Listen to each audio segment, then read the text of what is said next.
2025년 11월 9일 동인교회 오전 예배를 하겠습니다. 다 함께 묵상으로 기도하시겠습니다.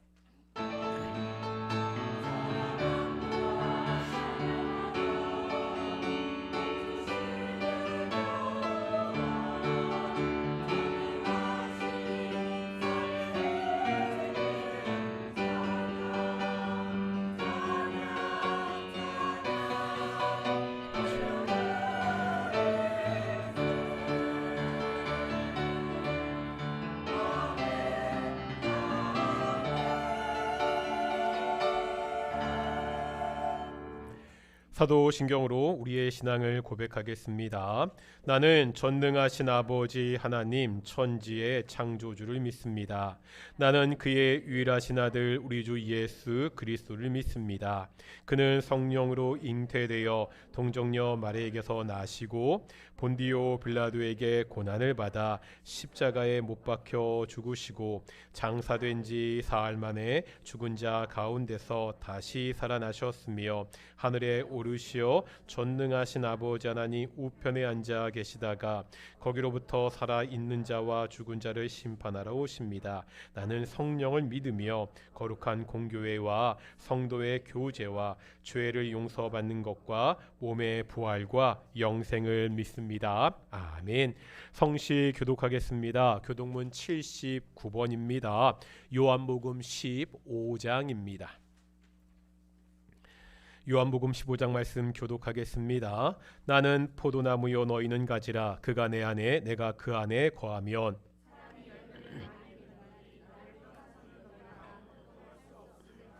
사람이 내 안에 거하지 아니하면 가지처럼 밖에 버려져 마르나니 너희가 내 안에 거하고 내 말이 너희 안에 거하면 무엇이든지 원하는 대로 구하라. 그리하면 너희가 열매를 많이 맺으면 내 아버지께서 영광을 받으실 것이요 아버지께서 나를 사랑하신 것 같이 나도 너희를 사랑하였으니 내가 아버지의 계명을 지켜 그의 사랑 안에 거하는 것 같이 내가 이것을 너희에게 이름은 내 기쁨이 너희 안에 있어 너희 기쁨을 충만하게 함이라. 아멘. 찬송 자리에 앉으시겠습니다. 찬송가 250장 하시겠습니다. 빼먹구나. 찬송 하나 빼먹어서 죄송합니다. 찬송가 250장입니다.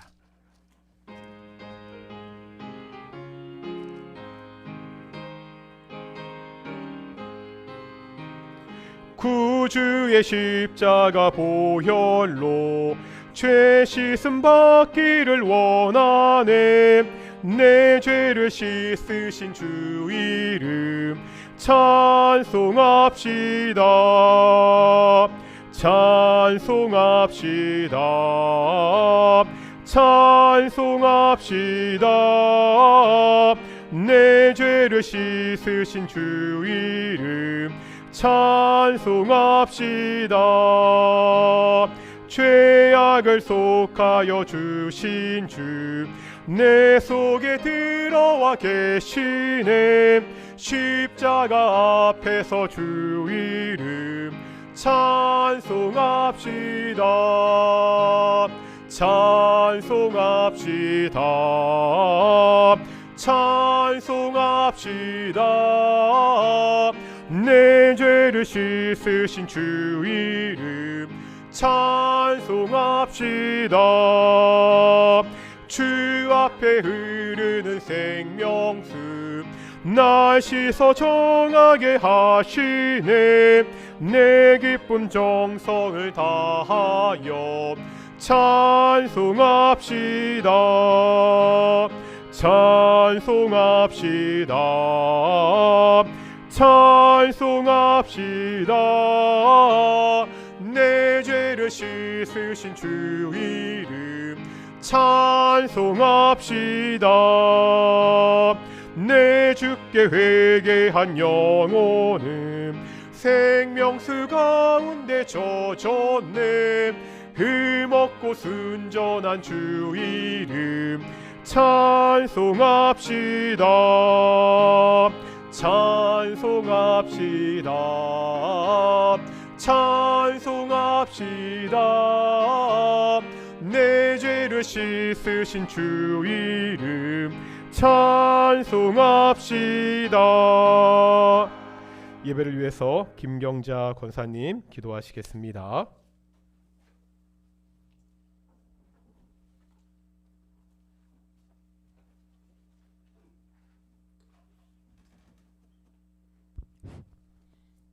전능하신 하나님 아버지, 거룩한 주일에 저희를 예배의 자리로 인도하심을 감사드립니다. 지난 한 주간의 삶 속에서 주님의 손길로 보여주심을 감사합니다. 11월 감사의 달을 보내며 저희의 작은 일상 하나하나가 하나님의 선물임을 깨닫게 하시고 감사의 마음으로 살아가게 하여 주시옵소서. 범사에 감사하라. 이는 그리스도 예수 안에서 너희를 향하신 하나님의 뜻이니라. 말씀처럼 기쁠 때나 어려울 때나 감사를 잊지 않는 믿음의 사람이 되게 하여 주시옵소서. 거룩하신 하나님 아버지, 다음 주는 주님의 섭리 가운데 교회를 위해 픽택하셨던 세 분의 권사님들이 취임 예배가 있습니다. 우리 권사님들 더 많이 기도하고 전도와 봉사로 주님의 교회를 섬길 때 건강과 평안을 주시며 성도들이 본받고 따르는 섬김의 본이 되는 권사님들 되게 하여 주시옵소서. 하나님 아버지, 오늘 말씀을 선포하시는 담임 목사님께 지혜와 성령의 권능을 더하여 주시사 선포되는 말씀을 통하여 지친 마음의 위로와 회복이 되는 은혜를 누리게 하여 주시옵소서. 주님, 우리 동행교회가 세상의 빛과 소금이 되어 복음의 통로로 쓰임 받게 하시고 다음 세대를 세우는 믿음의 공동체가 되게 하여 주시옵소서. 이 모든 말씀 예수님의 이름으로 기도드립니다. 아멘.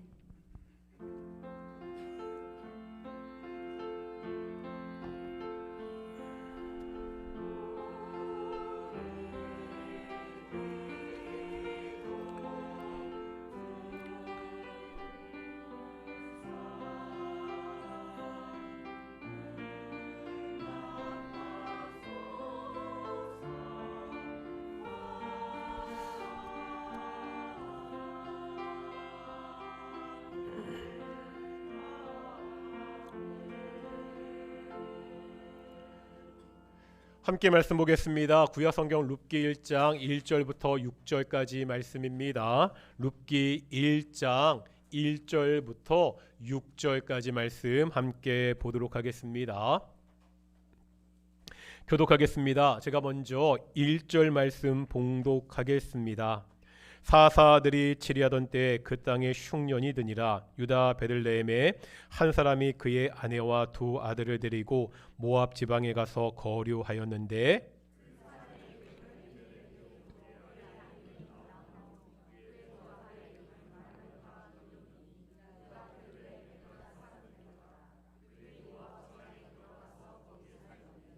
나오미의 남편 엘리멜렉이 죽고 나오미와 그의 두 아들이 남았으며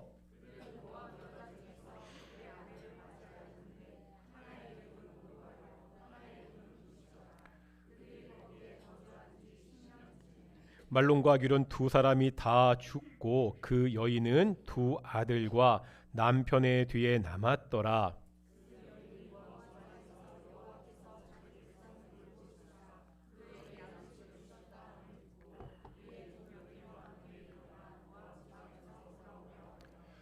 아멘. 이 시간 갈릴리 찬양대 찬양으로 하나님께 영광 돌리시겠습니다.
오늘도 찬양 감사합니다.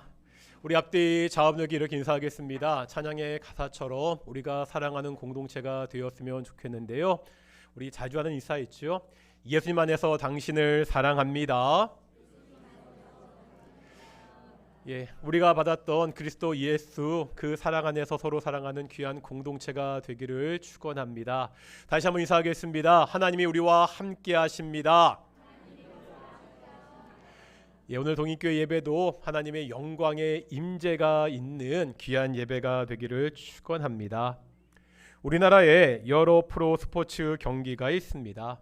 그 중에서 가장 인기가 있는 것은 프로야구 같습니다.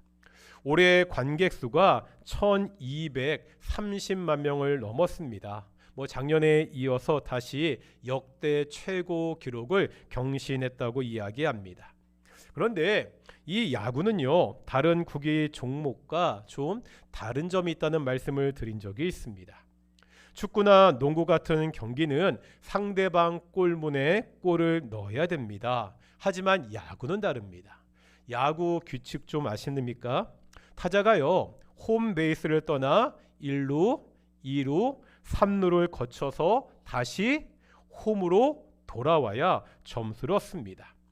이때 홈은 집이잖아요. 다시 말하면 야구는 집을 떠났던 사람이 다시 집으로 돌아와야 점수가 나는 참 재미난 경기입니다. 아무리 많은 사람이 집을 떠나 루상에 있더라도 소용이 없습니다. 얼마나 많은 사람이 집으로 돌아오느냐를 겨루는 경기입니다. 오늘 본문을 통해서도 집을 떠났다가 다시 집으로 돌아오는 이야기를 보게 될 것입니다. 집을 떠나서 어떠한 일이 있었는지, 다시 어떻게 집으로 돌아오게 되었는지를 한번 살펴보겠습니다. 우리가 지난주에 말씀드렸죠. 룻기의 시대적인 배경은 언제라고요? 4.4 시대입니다. 4.4 시대는 악한 시대였습니다. 사람들이 하나님을 떠나 자기 멋대로 하던 시기였습니다. 또 공간적인 배경에 비참함도 보았습니다. 그 땅에 흉년이 들었습니다. 그 땅은 어떤 땅이죠? 가나안 땅, 보통 땅이 아니잖아요. 하나님이 아브라함에게 약속하신 약속의 땅입니다. 430년 노예 생활과 40년 광야 생활 동안 오매 불망하던 소망의 땅입니다. 그 하나님이 약속하신 땅, 그 소망의 땅에 흉년이 들었습니다. 흉년으로 베들레헴에 떡이 없습니다. 베들레헴 어떤 뜻이라고요? 떡의 집. 떡의 집에 떡이 없습니다. 그래서 2절에 보면 한 가족이 그 약속의 땅을 떠나는 이야기가 나오죠. 떡이 없는 떡의 집을 떠나고 있습니다.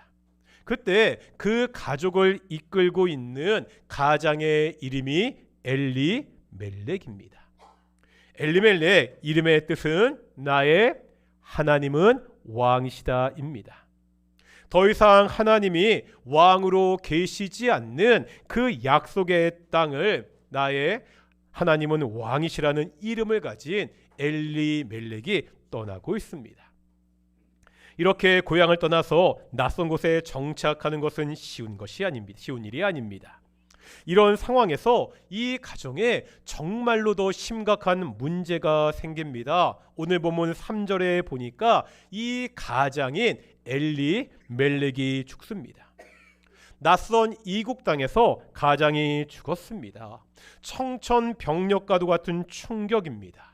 의지할 사람이라고는 아무도 없습니다. 오직 남편을 따라서, 아버지를 따라서 이 낯선 땅까지 왔습니다. 그런데 그 남편이 그 아버지가 죽고 말았습니다.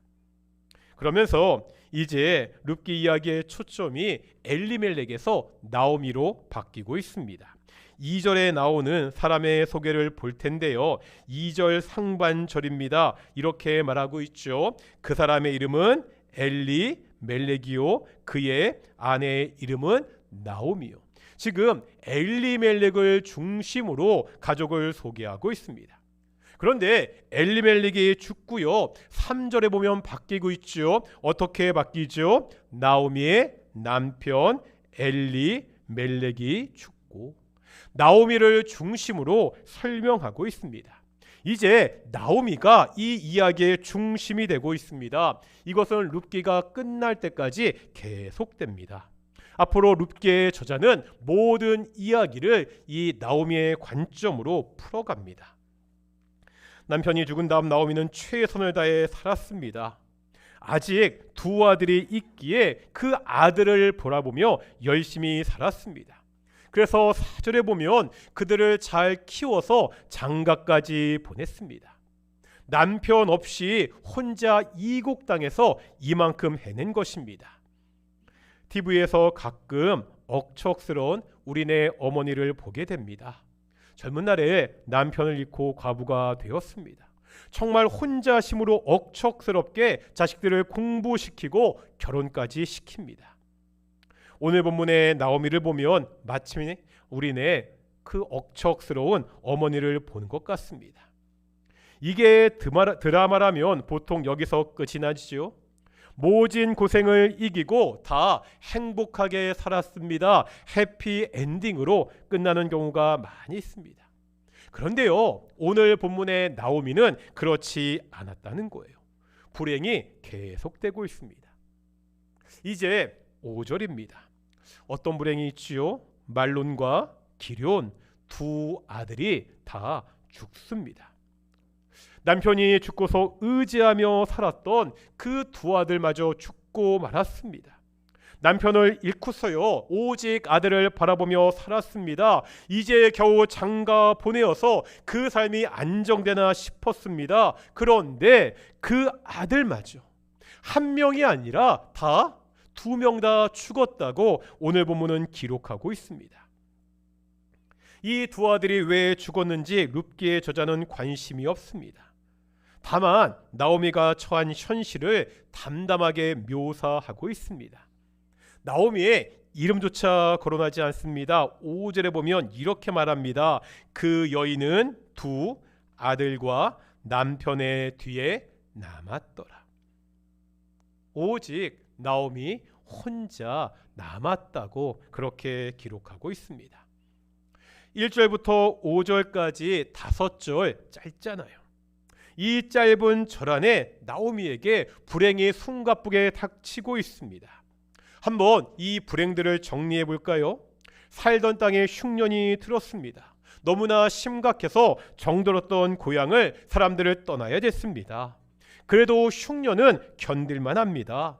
자연상이야 지나면 다시 바뀔 수 있습니다. 땅과 사람들도 처음에는 낯설지만 살다가 보면 이럭저럭 적응하며 살 수가 있습니다. 그런데 어떤 문제가 닥쳤다고요? 믿고 따랐던 남편이 죽고 맙니다. 사방이 무너지는 것 같습니다. 남편을 따라 죽고만 싶습니다. 마음은 그래도 그럴 수가 없습니다. 왜죠? 두 아들이 있기 때문입니다. 이 두 아들을 위해서라도 이를 악물고 살아야 됩니다. 그래서 살아남았습니다. 아이들도 다 커서 장가까지 보냈습니다. 그런데 또 불행이 덮치죠. 유일한 삶의 소망이었던 이 아들들마저 다 죽고 맙니다. 나오미는 가슴에 자기의 아들들을 묻었습니다. 대체 나오미에게 왜 이런 불행이 연속해서 닥치고 있습니까? 흉년으로 시작해서 남편과 아들들의 죽음까지 연속해서 나타나고 있습니다. 정말 아무것도 남지 않은 그러한 모습입니다. 누군가에게 불행한 일이 생기면 쉽게 판단하는 사람들이 있습니다. 뭔가 잘못한 일이 있어서 저렇게 되었다고 말합니다. 고난의 원인을 도덕적으로 설명하려고 합니다. 쉽게 말하면 왜 저런 일을 당했다고요? 죄를 져서. 사람들이 모르는 죄 때문에 저런 일을 당했다는 거죠. 먼저 나오미의 남편을 보겠습니다. 엘리멜렉은요 하나님이 약속하신 땅인 가나안 땅을 떠났습니다. 약속의 땅을 떠나 이방 땅인 모압 땅에 거주합니다. 이것이 잘못이라고, 이것이 죄라고 지적하기도 합니다. 나오미의 두 아들들은 어떻죠? 누구와 결혼했습니까? 모압의 여인과 결혼했습니다. 모압 여인은요, 이방 여인입니다. 이방 결혼을 했기 때문에 죽었다고 말하기도 합니다. 약속의 땅을 떠나서 이방 결혼해서 이런 불행이 닥쳤다는 것입니다. 모든 불행의 원인을 죄에서 찾습니다. 이런 시각을 교회 안에서도 볼 수가 있죠. 그래서 집에 어려운 일이 생기면 다른 사람들에게 이야기하는 것을 꺼리게 됩니다. 교회는요, 어려운 일이 생기면 서로 위로하고 기도해주는 공동체입니다.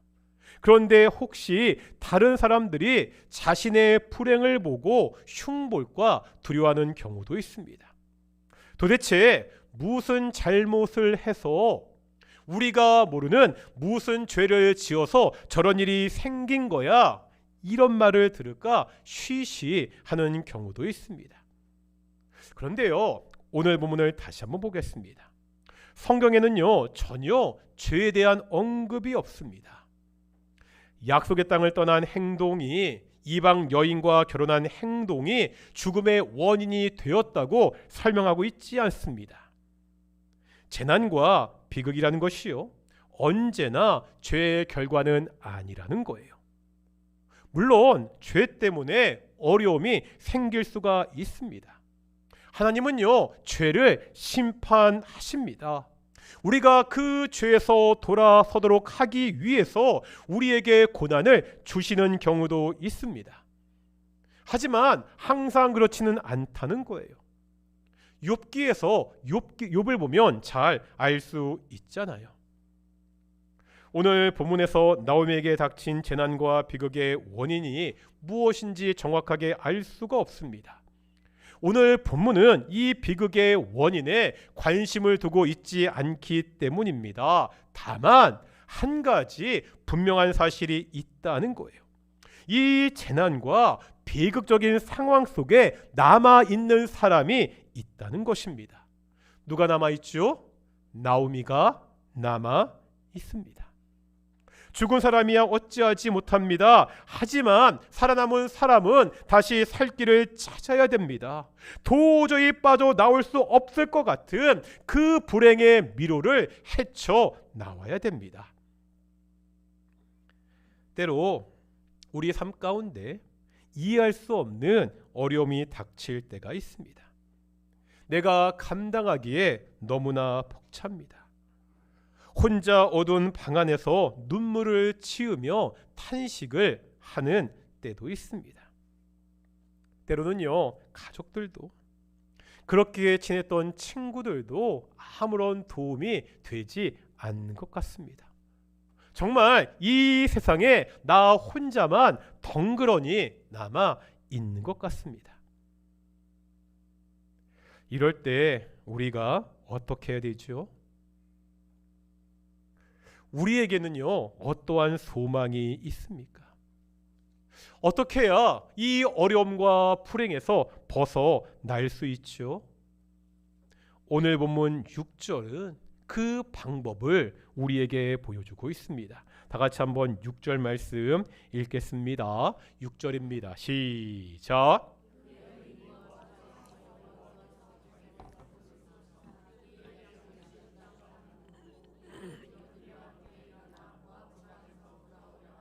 아멘.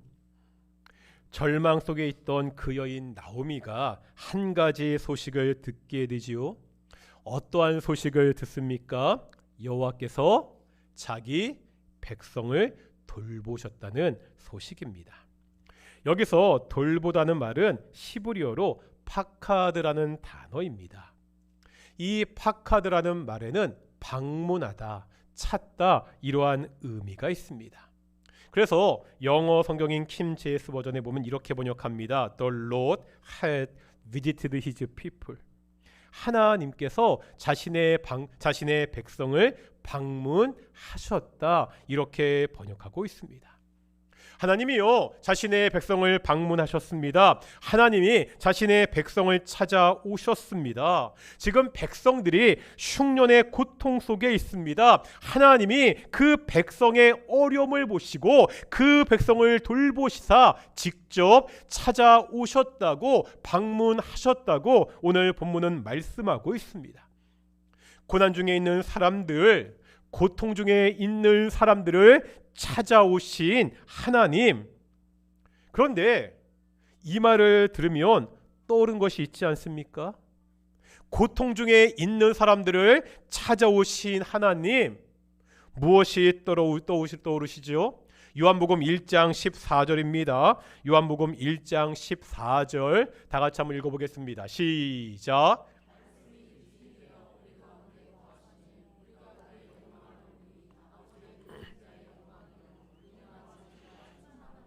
아멘. 여기서 말씀은 누구죠? 예수님입니다. 말씀이신 예수님이 육신이 되어서 우리 가운데 거하셨습니다. 하나님이신 예수님이 사람이 되어서 이 땅을 방문하셨다는 거예요. 이거를 세 글자로 뭐라 부르죠? 성육신 사건이라 부릅니다. 그런데요, 이 성육신은 잠깐 방문하는 것이 아닙니다. 하나님이 인간 세상이 어떤지 잠시 구경하러 오신 것이 아니라는 거예요. 말씀이 육신이 되어 다음에 우리 가운데 거하심에 이렇게 말씀하고 있습니다. 여기에 사용된 거하심이라는 단어에는 천막을 치다, 거주하다 이런 의미가 있습니다. 말씀이 육신이 되어서 이 땅에 천막을 치셨습니다. 예수님이 이 땅에 오셔서 자신이 살 집을 지으셨다는 말입니다. 무슨 말이죠? 손님으로, 여행객으로 잠깐 이 땅에 오신 것이 아니라는 거예요. 우리와 살기 위해서 이 땅에 오셨습니다. 예수님은요, 우리와 이 땅에 살기 위해 오신 하나님의 아들이십니다. 왜 하나님의 아들이 이 땅에 사람으로 오셨습니까? 예수님은 만왕의 왕이십니다. 이 사람들로부터 이 왕의 영광을 누리기 위해서 이 땅에 오셨습니까? 그렇지 않잖아요. 예수님이 오시기 전에 요한복음에 보면 세상은 어둠이었습니다. 사람은요, 하나님의 심판 아래에 있었습니다. 영원한 하나님의 심판을 받을 그러한 존재였다는 거예요. 이유가 뭐죠? 사람의 죄 때문입니다. 죄는요, 하나님과 사람의 관계를 파괴했습니다. 하나님과의 관계가 깨진 사람에게 남은 것은 영원한 죽음의 심판입니다. 이 심판 가운데 고통받는 사람들을 위해서 하나님의 아들이 이 땅을 방문하셨습니다. 이 땅에 찾아오셨습니다. 하나님의 아들이 이 땅에 오자 어떤 일이 벌어졌지요? 다시 룻기 보겠습니다. 룻기 1장 6절에서 하나님께서 자기의 백성을 찾아오시자 어떤 일이 생겼다고요? 6절에 뭐라 말씀하고 있죠? 하나님이 무엇을 주셨다고요? 그들에게 양식을 주셨다함을 듣고, 지금요, 흉년으로 양식이 없던 곳에 하나님이 찾아오시니까 양식이 생겼습니다. 떡이 없던 떡이 집에 하나님이 오시니까 떡이 생겼다고 말씀하고 있습니다. 그런데 우리가 요한복음에서 봤잖아요. 하나님의 아들 예수님도 떡을 주셨습니다. 어떤 사건이죠? 오병이어의 이적입니다. 오병이어의 이적을 통해서 수천 명의 사람을 먹이셨습니다. 그런데 예수님이 주시는 떡은 단순히 우리 육체적 배고픔을 이기하는 떡이 아니었습니다. 예수님이 스스로 이렇게 말씀하시죠. 요한복음 6장 48절에서 예수님이 뭐라 말씀하시죠? 내가 곧 생명의 떡이니라. 뭐라고요? 예수님이 생명의 떡이라고 말씀하고 있습니다. 이제 영원한 죽음에 있던 사람들에게 생명을 주는 생명의 떡이 되십니다. 죽음으로 가득 찬 이 세상에 생명의 떡이신 예수님이 찾아오셨습니다. 죽음의 땅에 생명이 생겼습니다. 우리가 이 생명이신 예수님을 믿어야 됩니다. 예수님을 믿는 사람은 사망에서 생명으로 옮겨졌다고 성경은 말씀하고 있습니다. 그렇다면 오늘 본문 룻기에서 나오미는 어떻게 하죠? 남편을 잃었습니다. 아들도 잃었습니다. 이런 나오미가 이제 할 수 있는 일은 무엇입니까? 한 가지뿐이 없다는 거예요. 그것은 집으로, 자신의 고향으로 돌아가는 것입니다. 왜 고향으로 가야 되지요? 왜 집으로 가야 됩니까? 고향이 내가 살기에 그래도 익숙한 곳이기 때문이 아닙니다. 그래도 이제 고향에 가면 집도 있고 자신을 도와줄 사람들이 남아 있을 것이라는 희망 때문이 아니라는 거예요. 이제 나오미가 집으로 돌아가야 되는 이유는 단 한 가지입니다. 이유가 뭐지요? 그 고향에, 그 집에 누가 방문하셨기 때문에, 하나님이 방문하셨기 때문입니다. 이제 내가 가야 되는 그 집에, 그 고향에 바로 하나님이 계시기 때문입니다. 그러면 나오미가 돌아가야 할 곳은 어디입니까? 바로 하나님이라는 거예요. 나오미는 하나님께 돌아가야 됩니다. 6절 마지막에 이렇게 말씀합니다. 일어나 모압 지방에서 돌아오려 하여. 일어나 모압 지방에서 돌아오려 하여. 모진 고통과 재난의 현실에서 언제까지나 주저앉아 있을 수만은 없습니다. 언제까지나 먼 산만 바라보며 하염없이 눈물만 흘리고 있을 수 없습니다. 도대체 나한테 왜 이런 고난이, 이런 비극이 닥쳤는지 알지 못합니다. 그 이유는 알 수 없지만 그 해결책은 알고 있다는 거예요. 해결책이 뭐지요? 하나님께로 돌아간 것입니다. 자기 백성을 찾아오셔서 양식을 주시는 하나님, 그분께 돌아가는 것만이 유일한 해결책입니다. 우리도 마찬가지입니다. 우리가 어떠한 상황에서도 좌절하지 않을 수 있습니다. 나한테 돈이 많아서가 아니라는 거예요. 나한테 믿음직한 백이 있어서도 아닙니다. 한 가지 절대 빼앗길 수 없는 해결책이 우리에게 있기 때문입니다. 좌우가 막혀 있습니다. 앞뒤도 꽉 막혀 있습니다. 사방이 막혀 어찌할 바를 알지 못합니다. 하지만 그 순간에도 여전히 하늘은 열려 있습니다. 모든 상황이 나를 빈틈없이 조여옵니다. 그래도 역시 하늘은 열려 있습니다. 내가 돌아갈 수 있는 집이 있다는 말입니다. 바로 하나님이십니다. 양식을 주시는 하나님, 생명을 주시는 하나님께 돌아가야 됩니다. 그것만이 유일한 희망입니다. 나오미는요, 그 고통에서 일어났습니다. 일어나서 집으로, 하나님께로 돌아갔습니다. 우리에게 어떤 어려운 일이 있습니까? 그 어려움이 경제적인 어려움일 수 있습니다. 그 어려움이 건강의 어려움일 수 있죠. 그 어려움이 관계의 어려움일 수 있습니다. 그 어려움이 미래에 대한 불안일 수 있습니다. 어떠한 상황에서도 나오미가 그러했듯이 우리도 일어나야 됩니다. 하나님을 바라보며 일어나서 하나님께 가야 됩니다.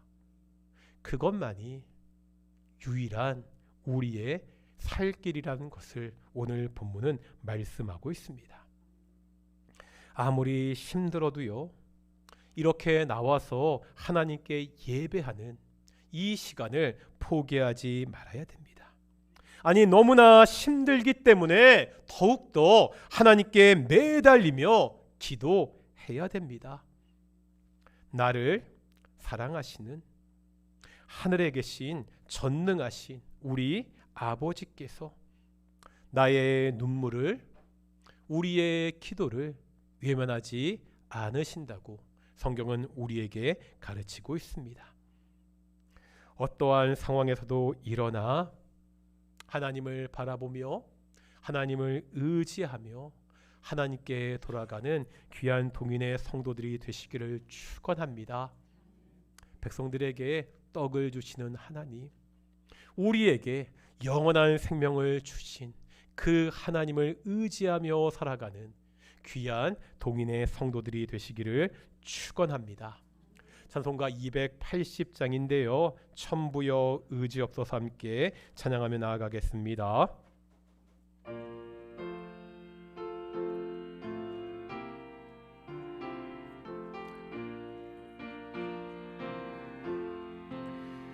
천부여 의지없어서 손 들고 옵니다. 주 나를 외면하시며 나 어디 가리까. 내 죄를 씻기 위하여 피 흘려주시니 곧 되게 하는 마음으로 주와 다시 한번 천부여 의지없어서 손들고 옵니다. 천부여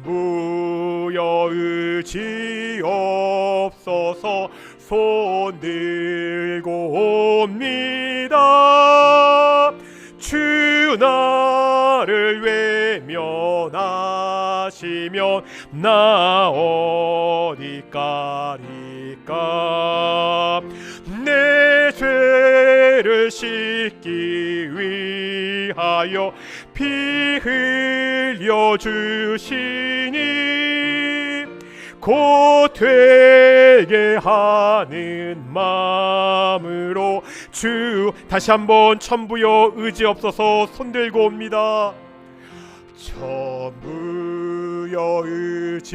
의지없어서 손들고 옵니다.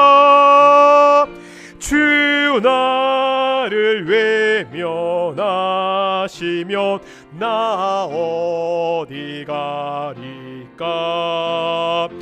내 죄를 씻기 위하여 피 흘려주시니 곧 되게 하는 마음으로 주 3절입니다. 나 예수 의지함으로 큰 권능 받아서 나 예수 의지함으로 큰 권능 받아서 주님께 구한 모든 것 늘 얻겠습니다.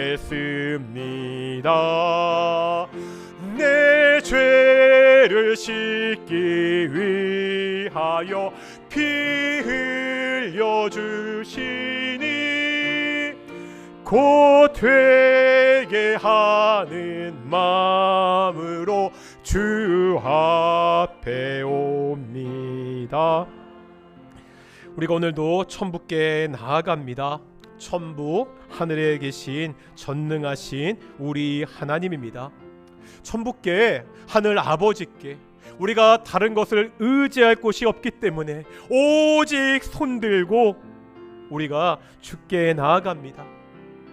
하나님은요 우리를 외면하지 아니하신 분입니다. 우리의 죄 때문에 심판받은 우리를 위하여 당신의 독생자 예수를 죽기까지 우리를 사랑하신 분입니다. 이 시간 우리가 다시 한번 천부께 하늘 아버지께 나아가는 시간 되기를 소망합니다. 혹시라도 여러 가지 어려운 사정 때문에 힘들어하는 우리 동인의 가정들, 성도들이 있습니까? 이 시간 오직 우리를 외면하지 않는 하늘 아버지께 손들고 나아가는 귀한 시간 되기를 소망합니다. 우리가 매일매일 살아가면서 우리 전부 하늘 아버지를 의지하며 살아가겠다고 결단하는 그러한 시간 되기를 소망합니다. 함께 기도하시겠습니다. 하늘 아버지, 하늘에 계신 우리 아버지요, 전능하신 우리 아버지시요, 오늘도 우리의 예배를 받아주시고 우리가 손들고 주께 나와 기도하게 하심을 정말로 감사드립니다. 하나님, 우리 동인의 성도들이 세상에 의지할 곳이 없기 때문에 오늘도 하늘에 계신 우리 전능하신 아버지께 손들고 나옵니다. 하나님, 우리 동인의 성도들이 손 내밀어 주께 나아갈 때 그 손을 외면치 말아 주시옵소서. 우리의 기도를 들어주시고 우리의 간구를 주께서 들어주시옵소서. 우리 동인의 가정들마다 우리 동인교회 모든 성도들 가운데 정말로 힘들고 어려운 지경에 있는 성도들이 있습니까? 우리 동인의 성도들이 오직 손들고 손 내밀어 주께 나올 수 있도록 인도하여 주시옵소서. 다른 것을 바라보는 것이 아니라, 세상을 의지하는 것이 아니라 하늘에 계신 우리 아버지 천부께 나와 기도하며 매달리는 우리 성도 될 수 있도록 인도하여 주시옵시고, 사랑하는 동인의 성도들이 주께 나와 이렇게 매달려 기도할 때마다 주께서 그 기도에 신실하게 응답하여 주시옵소서. 그 문제가 돈의 문제든지, 그 문제가 경제의 아닌 건강의 문제든지, 그 문제가 관계의 문제든지, 그 문제가 그 마음의 불안이든지, 어떠한 문제라도 전능하신 하나님께서 그 문제 가운데 개입하여 주셔서 그 문제를 해결하여 주십시고, 우리 사랑하는 동인의 성도들을 안고 주의 품에서 참된 평안을 그렇게 허락하여 주시옵소서. 우리 동인의 성도들 오직 주께 나아가게 하시고 내받게 하여 주시옵소서. 우리가 한번 더 기도했으면 좋겠는데, 오늘 우리 동인교회 지체들 위해서 좀 기도하는 시간을 가졌으면 좋겠습니다. 세상이 바쁘게 돌아가니까 어떤 일이 벌어진지 잘 모르실 텐데요. 이번 주간에 우리 수능 수학 능력 시험이 있습니다.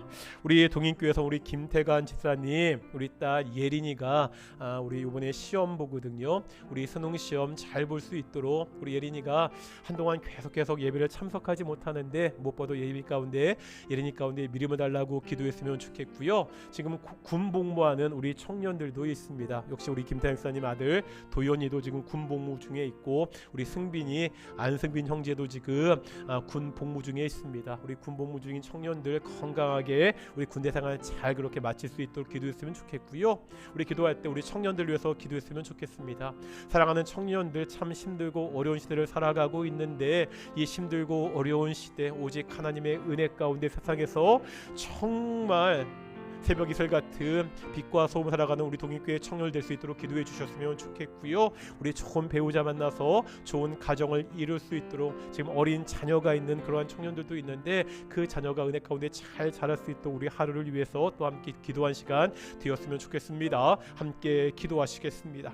아버지 하나님, 우리 예린이가 이번 주 동안에 하나님 우리 수학 능력 시험을 보게 됩니다. 하나님께서 예린이에게 지혜를 주시고 마음의 평안을 주셔서 자신의 실력을 마음껏 다 발휘해서 최선을 다해서 시험을 잘 볼 수 있도록 인도하시고 주께서 도와주시옵소서. 하나님, 그 마음의 평안을 주시옵시고 그 마음이 불안치 않도록 지켜주시옵소서. 또한 기도할 것은 예린이가 오랫동안 예배에 참석하지 못하는 가운데 있습니다. 하나님, 예린이 가운데 그리스도 예수의 그 신앙의 마음을 주셔서 사랑하는 예린이가 다시 한번 교회 나만을 믿고 의지할 수 있는 귀한 딸 될 수 있도록 인도하시고 주께서 붙잡아 주시옵소서. 하나님, 우리 도연이, 우리 승빈이 지금 군 생활을 가운데 있습니다. 도연이 벌써 시간이 많이 지났고요. 우리 승빈이는 이제 하나님 군생활하고 있습니다. 또 우리 윤철이도 지금 우리 군생활 가운데 있는데 우리 윤철이도 우리 군생활 잘할 수 있도록 인도하시고 주께서 붙잡아 주시옵소서. 아버지 하나님, 또한 간절히 기도하는 그 사랑하는 청년들을 지켜주시옵시고 우리 사랑하는 청년들 어디에서 무엇을 하든지 오직 새벽 이슬 같은 주의 청년들도 그렇게 자라나게 하여 주옵시고 살아갈 수 있도록 인도하시고 주께서 축복하여 주시옵소서. 아버지 하나님 지켜주시고 하나님이 함께하여 주시옵시고 아버지 하나님, 정말로 약한 세상에 향해서 그 신앙 잡히게 주옵시고 정말 좋은 배우자를 만나 좋은 가정을 이루게 하여 주시옵시고 우리 하루 내 가운데 잘 클 수 있도록 인도하시고 주여 도와 주시옵소서. 거룩하고 존귀하신 아버지 하나님, 하나님이 우리를 사랑하시기에 그 하나님이 전능하신 하늘 아버지가 되시기에 우리가 어떠한 상황에서도 좌절하지 않을 수 있습니다. 하나님, 모든 상황 속에서 오직 하나님만 바라보며 하나님께 돌아가는 귀한 성도들이 될 수 있도록 인도하여 주시옵소서. 때로 인생의 힘든 시간을 그렇게 지내고 있을지라도 오직 하나님 때문에 기뻐하며 마음의 평안을 얻는 귀한 성도들이 될 수 있도록 인도하여 주시옵소서. 하나님이 사랑하는 딸 예린이 이번 주 수학능력 시험 봅니다. 하나님의 지혜를 가지고 주께서 주시는 그 평안한 마음을 가지고 시험 잘 보게 하여 주시옵시고 우리 군생활하는 청년들도 있습니다. 아버지 하나님, 우리 도연이와 함께 하시고 승빈이와 함께 하시고 우리 윤철이와 함께 하셔서 우리 사랑하는 청년들 군생활 잘 마치고 그렇게 제대할 수 있도록 주께서 인도하여 주시옵소서. 감사드립니다. 이 모든 말씀 예수님의 이름으로 기도드렸습니다. 아멘. 찬송가 50장 하시면서 우리 헌금 봉헌하시겠습니다. 찬송가 50장입니다.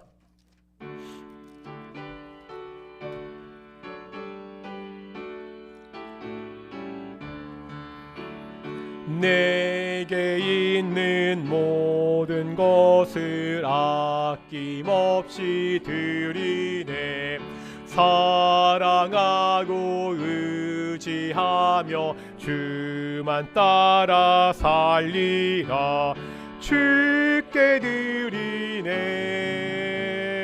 주께 드리네.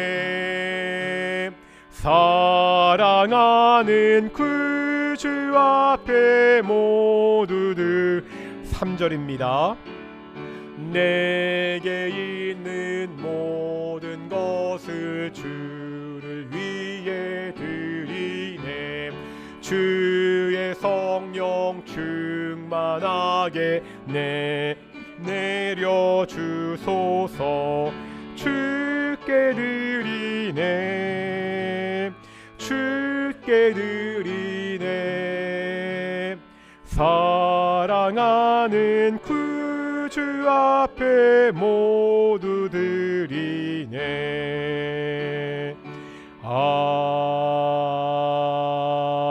아멘. 기도하겠습니다. 사랑과 은혜가 충만하신 아버지 하나님, 오늘도 우리가 주의 전에 나와 하나님을 찬양하며 예배할 수 있도록 인도하심을 정말로 감사드립니다. 우리가 주의 전에 나올 때 작은 예물을 봉헌케 하심을 또한 감사드립니다. 이 예물이 쓰일 때 오직 하나님의 뜻이 성취될 수 있도록 인도하여 주시옵소서. 하나님이 우리에게 모든 것을 공급해 주셨습니다. 이 신앙 고백으로 우리가 작은 것을 주께 돌려드립니다.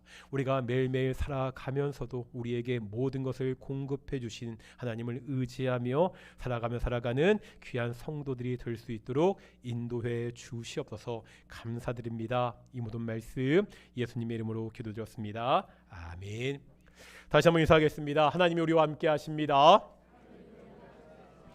우리 이번 일주일 삶도 오직 하나님을 의지하며 하나님과 동행하며 살아가는 귀한 동인의 성도들 되시기를 소망합니다. 오늘 오후 예배는 우리 선교회별로 모입니다. 이번 주 다음 주 어떻게 시간들을 정하셔서 2026년 임원 선출을 해 주셨으면 좋겠고요. 다음 주일은 11월 셋째 주일은 추수감사절입니다. 최근에 한국교회에 교회 사정에 따라 10월 달에 혹은 11월 첫째 주에 추수감사절을 지키는 교회들도 있는데 저희는 그냥 한국교회 전통에 따라서 11월 셋째 주일을 추수감사절로 지키고 있습니다. 해마다 추수감사절에 우리가 성찬 예식이 그렇게 있었거든요. 다음 주에 우리 권사 취임식도 있지만 그래도 하던 거니까 성찬 예식도 그래도 진행하도록 하겠습니다. 다음 주 추수감사절 예배 때요 성찬 예식이 있고요. 계속해서 광고해 드렸던 대로 권사로 우리 권사 취임식이 있습니다. 우리 김용옥, 문영순, 최미란 세 분 집사님 어제까지 해서 5주간에 걸친 우리 피택 권사 교육이 다 끝났고요. 이제 다음 주에 권사 취임을 하게 됩니다. 사랑하는 성도들, 귀한 권사님 세워지는 시간인데 많이 오셔서 꼭 축하해 주셨으면 좋겠습니다. 저희가 해마다 추수 감사절에 이웃과 과일 나누기를 하고 있습니다. 우리 새로 등록하신 분들은 잘 모르실 텐데요. 저희가 추수감사절날 따로 이 강단을 꾸미지 않습니다. 우리 동인교회 성도님들 다음 주일 예배 오실 때, 그러니까 오전에 오실 때 가정에서 뭐 사과가 됐던 배가 됐던 귤이 됐던 각자 과일들을 조금씩 가져오셨으면 좋겠습니다. 그래서 예배하시기 전에, 그러니까 다음 주는요 늦지 마시고요, 예배하시기 전에 가지고 온 과일들을 이 앞에 다 이렇게 놓으시고요. 그리고 아마 이렇게 권사님들이 정리해 주실 텐데요. 이 앞에 과일들을 다 놓으셔서요. 그렇게 성도님들이 가지고 오신 그 과일을 놓고서 저희가 예배를 끝나고 그 과일을 가지고 목장 예배 시간에 그 과일을 좀 정리하고 분류해서 주변의 상가, 우리 이웃 상가 분들한테 우리가 나누는 시간을 갖습니다. 추수감사절이 교회의 명절이고 하나님께 감사하는 날이잖아요. 이 명절을 우리만 누리지 말고 이웃들과 함께 누리자는 의미로 해마다 그렇게 하고 있습니다. 그러니까 다음 주 오실 때 꼭 가정에서 그냥 과일을 조금씩 준비해 오셔서 이 앞에 놓으셔서 예배하시고 다음 주 오후 예배 때 그 과일을 이웃과 나누도록 하겠습니다. 그렇게 좀 꼭 기억해 주셨으면 좋겠고요. 그다음에 다다음 주 우리 11월 넷째 주에 우리 당회와 우리 시무 권사회 연석회를 하겠습니다. 우리 2026년을 준비하면서 우리 당회와 우리 시무 권사님 연석회의 할 거고요. 그러니까 11월 넷째 주가 되니까 우리 다음 주에 우리 취임하신 권사님까지 처음으로 모이셔서 공식적인 모임을 하게 됩니다. 2026년을 준비하는 그러한 때거든요. 담임 목사인 저에게 좀 지혜를 달라고 기도해 주셨으면 좋겠고, 동인교회가 또한 2026년도 하나님의 뜻 가운데 잘 준비할 수 있도록 그렇게 기도해 주셨으면 좋겠습니다. 아까도 말씀드렸지만 이번 주간에 수능이 있습니다. 우리 예린 위해서도 기도해 주시고요. 대한민국 우리 고3 학생들 마음에 두려움 없이 수능 잘 치를 수 있도록 그렇게 좀 기도하는 시간 되었으면 좋겠습니다. 우리 다 함께 일어나셔서 찬송가 555장 함께 찬양하시겠습니다.